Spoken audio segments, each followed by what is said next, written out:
ব্যবসায়িক চিংড়ি চাষ করে আপনাদের লাভ আছে এভাবে। সেখানে 2-3টা প্রোডাক্ট একটু হাইলাইট করি আর কি। এই যে অ্যাকোয়াপিয়ারের কথা বললাম, যেটা বললাম, এটা পুকুরে গ্যাস হইলে পুকুরে ব্যবহার করতেছে, বিশেষ করে লিটারের পুকুর যেটাতে ঘন ঘন গ্যাস হয়। আবার মুরগির শেডে ব্যবহার করতে ওষুধগুলো ব্যবহার করলে কি চিংড়ির কোনো সমস্যা হবে না। এখানে আমাদের এগুলো যে ওষুধ আছে একটাতেও চিংড়ির সমস্যা নাই।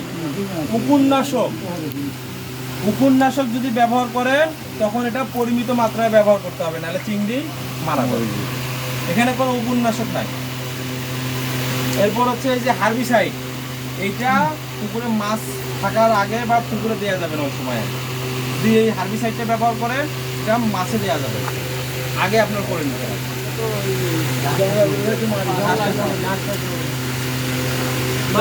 অ্যাকোয়াপিয়র নিয়ে যেটা বলতে চাইলাম আর কি, এটা পুকুরে গ্যাস হচ্ছে বা মাছ ভাসতেছে পুকুরে ব্যবহার করতেছে, যারা মুরগি করেন মুরগির শেডে লিটারের সাথে আপনি ব্যবহার করবেন।